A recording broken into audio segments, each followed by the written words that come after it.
Okay, so we just, oh my god, we just stopped. We just had the, just trying to work out if my brain can like actually do this right now. We just finished the conference, the webinar, to actually get the bullets out. That is how bad it was. Like the dissociation. The webinar was good. The webinar was really good, really helpful. My brain feels like it is firing so much. Um, I'm really proud of us. I'm really impressed, and I'm super proud, and I am super fucking exhausted. And there was so much to that. Like, I didn't expect it to be like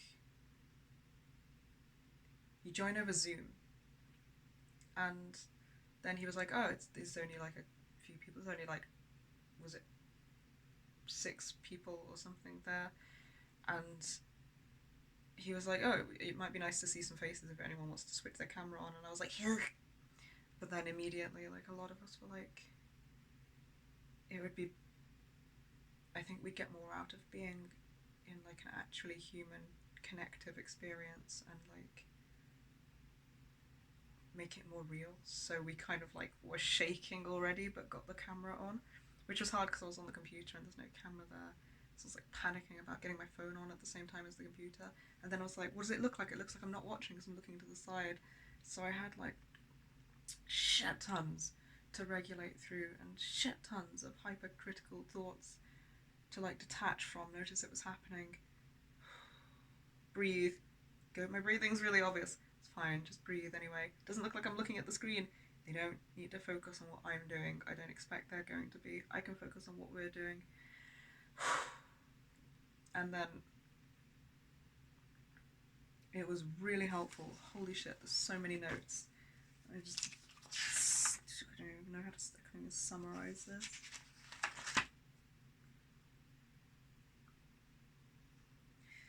When we've been exposed to multiple traumas, the brain is recollaborated for defense. I just thought that was a really nice way to put that. Genes can add as a predictor of adult CPTSD symptoms, like I think that's the FKBPS or 5 gene. I had to take quick notes with dyslexia, man, it's fun. DA transporter gene, serotonin transporter proteins, women's pituitary, and others like PACAP. I can't quite read my writing, but so then something that I should take a note here that this was kids and adolescents might experience problems with boundaries. And what was really interesting was the speaker talked about that not just as a sense of boundaries as like as I know them, you know, with boundaries, setting, maintaining, holding, interpersonal communication, you know, or communication with the self, which I guess for us is still interpersonal communication a lot. But problems with boundaries of like the body and like items and things in the room and other people's physical space and our own physical space, so walking into things a lot. And I didn't equate the two things or think of it like that, so that was really interesting.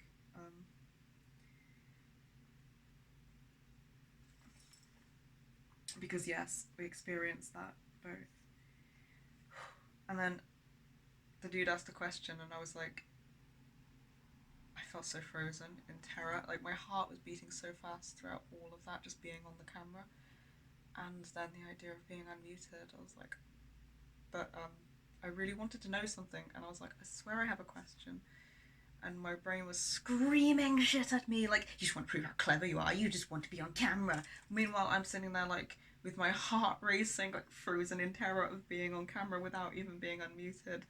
So, like, a bit of disconfirming evidence there, but it doesn't seem that way when you have it. You're just like, yeah, obviously, I'm a horrible gremlin-y person that only has bad motives, despite the fact that that, like, polarizingly conflicts with what I'm feeling. You're just like, yep, that's that. You don't even like. I don't even feel.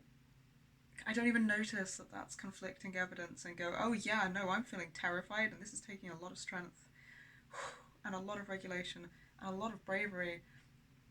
to even be fucking doing, and I have every right to feel proud of my attempt to engage in a way that would make it more real as an experience and more healing for us, and to push us out of our comfort zone within the safety of our current capacity.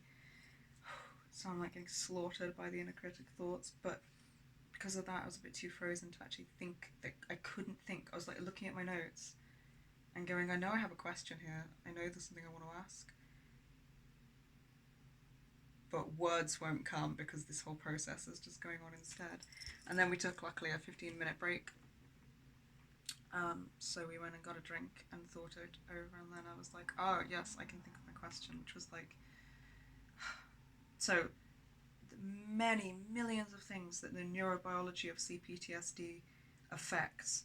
I'm going to need to watch that over and over again to really drill that in. That was so fucking interesting, but I couldn't write fast enough or absorb all the facts at once, obviously. It's fucking complex.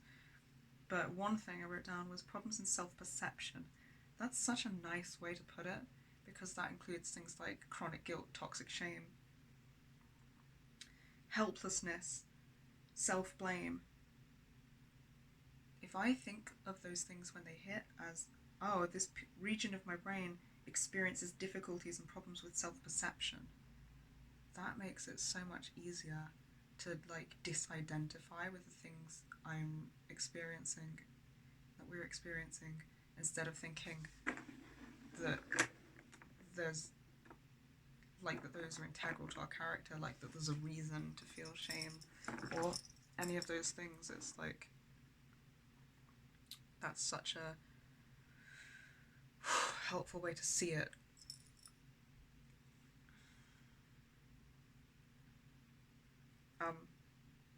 The question was like, problems in self-perception, attempts for us to correct these seem to hit the barrier of amnesia, so we journal and vlog and focus on mindfully like enumerating and focusing on our achievements and our accomplishments, and like trying to repeatedly give ourselves evidence to counter for our distorted perceptions in self. Like, hey, look, I've got this to-do list, I do these things that I say I'm going to do so that I can build self-trust. But sometimes it just feels like the record function isn't on. Like, I do them and I notice mindfully that I've done them, and I drill this in and I repeat this, and it's been a while, and it does not really always feel, although I do remember one vlog and one experience recently where I suddenly could see that we weren't faking shit, and I could see that we had reason for self-trust. So like, I think it is building actually, but a large amount of the time it's hard to see because the amnesia between parts of me and the, I don't know, it was sometimes not remembering these achievements despite doing all this feels like our record function just isn't on, or struggles to override the instilled self-perception there. Like, is there another level we can build accurate view of self and self-trust on, basically, because it feels like it feels like it's not doing anything sometimes. But then, before I got a chance to ask the question, and I'll come back because there's more shit on that page, but he talked about more of the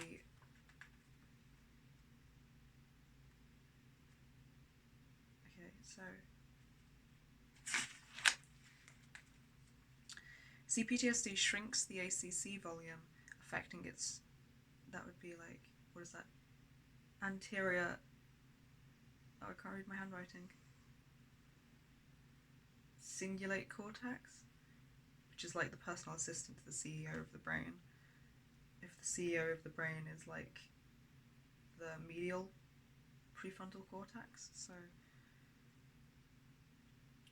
CPTSD shrinks the ACC volume, affecting its functions such as self-sensing, cognitive flexibility, fear and intrusive thought regulation. So, neurogrowth hormones need safety and co-regulation to happen. Constant exposure to cortisol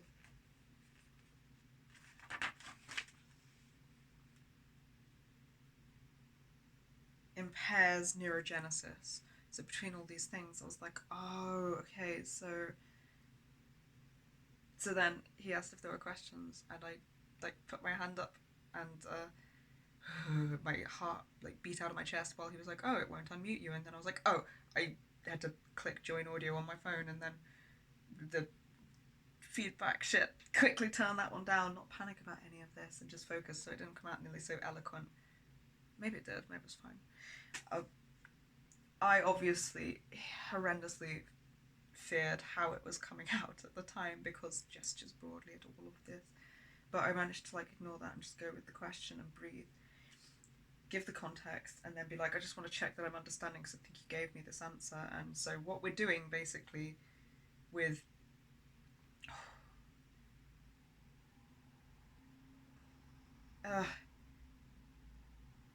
creating a felt sense of safety and safe enough relationships with co-regulation, intersystem and external.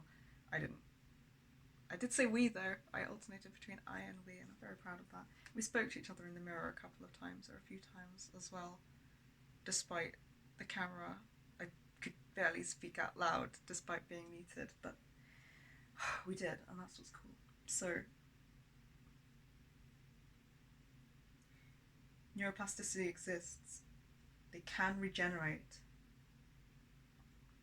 So safety and co-regulation plus time plus these disconfirming experiences like taking note of our achievements and reading affirmations for the last month and continuing to do that should actually grow the part of our brain, I think it's like the prefrontal cortex, which is responsible for so much of the regulation of the symptoms that I need to function. So the fact that it feels like nothing's changing, I was going, okay, so it's just that it takes time and safety and co-regulation and these things I'm doing, and it's just that it's literally regrowing parts of the brain, and that's going to take a while. And he was like, yes, correct. So that's cool. So it will create neuroplasticity. The part of the brain will grow, and then it will be able to be more responsible for the actions that it has not been able to take on or be present for in managing symptoms like, say, the regulation of intrusive thoughts. I can't remember which part of the brain, because man, that was a lot, but I'm going to watch it over and over again until I get it, because this was fucking useful. So our experience of it not recording new data might just mean there's not enough safety or perceived safety for neuroplasticity to take shape. And it taking time is normal. Like, it's literally regrowing parts of the brain that trauma has shrunk since before birth. So like, or since birth at least. Some things do happen before birth.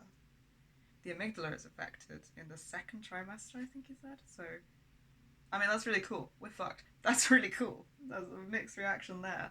But, I mean, we're not fucked, but that's, this is a lot, but it's, so yeah, the stuff we're doing. And then I was like, stuff seems to have gotten more intense and more difficult as we're doing this. Are we still like, but what we're doing is right and will lead to neuroplasticity taking shape, so the parts of the brain will regrow and it will get easier to do these things? And he was like, yeah. And I was like, it's gotten more intensive and more difficult in the last few days since doing this. I'm assuming I just stick with what we're doing. And he was like, yeah, because the how did he phrase it? The trauma brain doesn't feel safe accepting new and different information. So I feel like, that's why it feels, maybe that's why it's like kicking up a lot and being like, what the fuck, as I try to change like a lot of its understanding of information. And I do just have to keep going, but also I would say bring in more safety, maybe more co-regulation as well, because it makes you withdraw, but I guess that's safe, known information. So I guess there's a balance really between how much of its information I can change at a pace that feels safe enough for it to accept. But maybe I should target the things that I allow us to withdraw from in order to like keep a balance between not flooding my trauma brain with too much new information so that it feels unsafe, and going, yes, these things really are safe. Co-regulation and safety being things that I want to really seriously focus on and amplify, even though they feel like new and unsafe information to accept. Oh, there's so much. I'm so tired.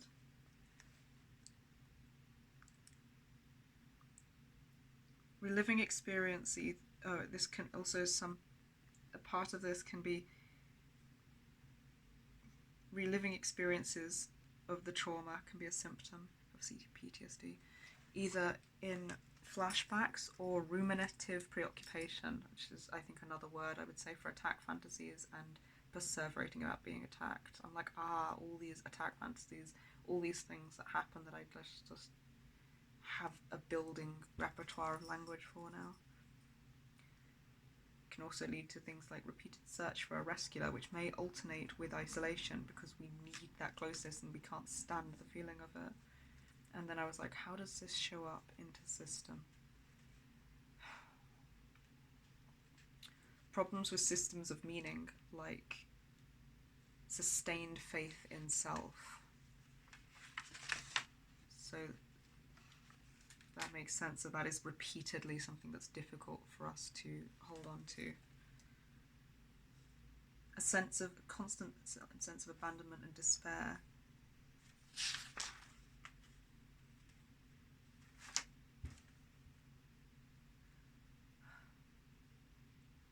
So the ACC, anterior cingulate cortex. Don't quote me on that because my handwriting is a little sketch at this point, trying to take quick notes. But it is the ACC. Should protect from intrusive. What is that word, please? Thinking. Thank you. And there should be cognitive flexibility. It serves as a gear shifter. Gets stuck in exaggerated emotional and behavioral responses to conditioned fear, because CPTSD shrinks the ACC volume, affecting its functions such as self-sensing, cognitive flexibility, fear, and intrusive thought regulation. So it's like the PA to the CEO, and a good PA, the way he described it was like a good PA, checks who's allowed in and who's not and keeps track of that. But because CPTSD makes it difficult for the PA to be present a lot of the time, the security guard is the first one to know, which would be the amygdala. So like there's this a lot of intrusive thoughts and a lot of thoughts of trauma and shit being let through, and a lot of responses from the security team. He explained it much better than I will, having tried to absorb all of it with the symptoms running, but it was cool, and I'm going to explain it again when I've watched it again. I just wanted to get some of it out to help me internalize it, and also when I watch it back, and then to help anyone on our channel maybe understand this if you want to. I would recommend. It's hard, but it's so worth it. I feel like I understand like so much better how to support my brain and which areas I need to support how, and I can still barely remember half of it because it's loading in.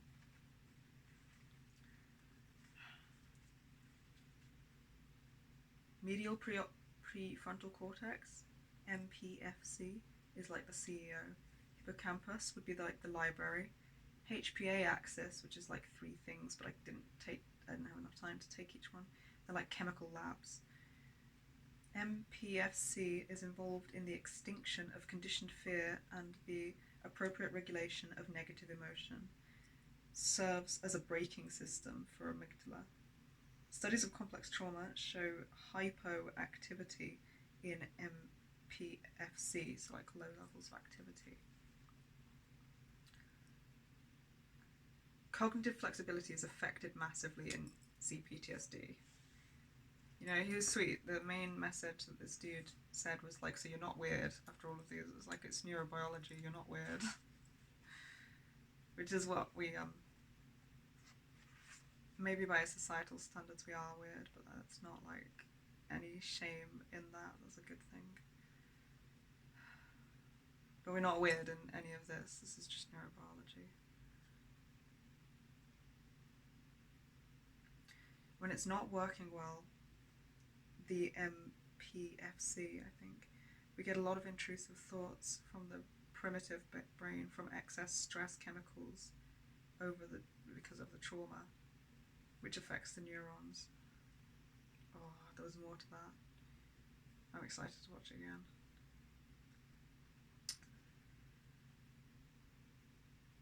Amygdala is functional from first trimester. Before the rest of the library memory brain was built. Whoa. There's a smaller amygdala in CPTSD and BPD brains. And the part that's pruned is responsible for helping to manage relationships. So that explains why things are very, very difficult. Neurogrowth. Hormones need safety and co-regulation. I mean, I know I said that, but we got to it again, and it's so important it can be said twice. For the prefrontal cortex to enlarge more over time. So that's where I was like, is this the answer to the question, all that shit together? And yes, it is, okay. And then I know why things are more intense lately now, even though we're doing the right thing. That makes a lot of sense.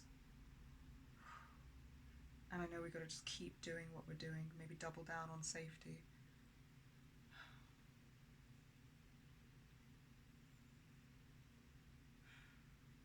Okay.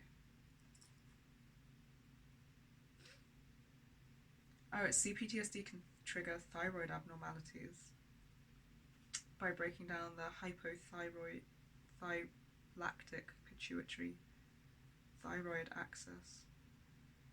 So it's neurobiological and it's physiological. It's not just like, we know that, but dopamine rewards us for talking about our trauma. I really want to know more on that and how. But I think that means you could get stuck in like a loop.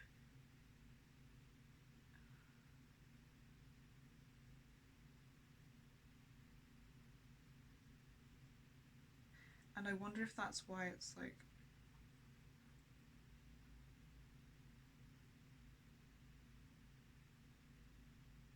it's so easy for us to vlog. It's like definitely internally rewarding in several different ways. And I don't believe this would be the only way, or that it would be unhealthy, because there's so much growth that we experience and it helps so much doing this. But there's sometimes, I don't know how to explain it.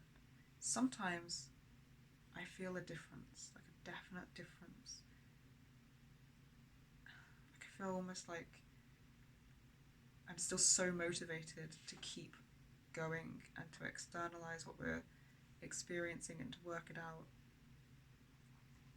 through vlogging and talking together about it. But at the same time, I feel kind of burnt out, but not. And there are some moments, there's sometimes where I can definitely tell everything's in a good balance. It feels slow and it feels healthy. But there's sometimes where I'm like, it feels too easy to keep going, despite the fact that I've been doing this for a long time. And like, am I burnt out? And why am I not if I'm not? But then I might have a period of several days of rest needed. So in clinical practice, they said they do limit how much time patients spend actually talking about the trauma. So I wonder if this means that breaking up what we're doing with somatic exercises and things like breathing and mindfulness would maybe help to stop that process from being unhealthy in the places where maybe it's that.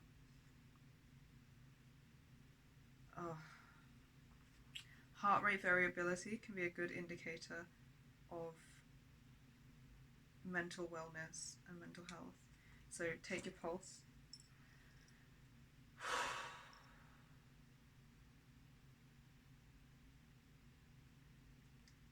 and breathe out and see if it slows, which could indicate vagal braking. If there's no difference, then we could be struggling and have more needs for safety and co-regulation. It's like that biofeedback is the shit video I made a while ago. It's the same sort of stuff I was learning. Oh my god, I'm so tired. Okay. I'm really fucking proud of us. Holy shit. I am amazed. Connor was here witnessing, watching, listening. Really excited the whole time, which was really cool. And Vince so easily seeming to talk to me in the mirror or check if I'm okay, because so many things that could cause flashbacks in that. A few that did, and then just dissociating and spacing out. But many grounding tools, amazing support in the system. I wanted to apologise for myself when asking the question, and I noticed that and instead just didn't. I feel really good about all of those things, and about the fact that I asked the question, and about the fact that we sat with the camera on and still managed to focus on us and like not what other people think of what we're doing. Little things like the book was out of view when I was taking notes. I felt parts of me being like, they're not going to know why I'm doing this, and like, they probably will, but that's not the point. I didn't make it obvious by bringing the book into view despite the urge to. I did one time, and then I was like, why'd I do that? And I worked it out, and was like, okay. And now I'm going to collapse for like 1,000 years. Oh my god.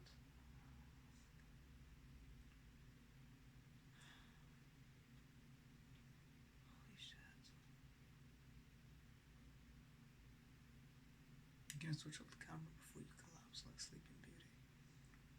No. Spinning wheel.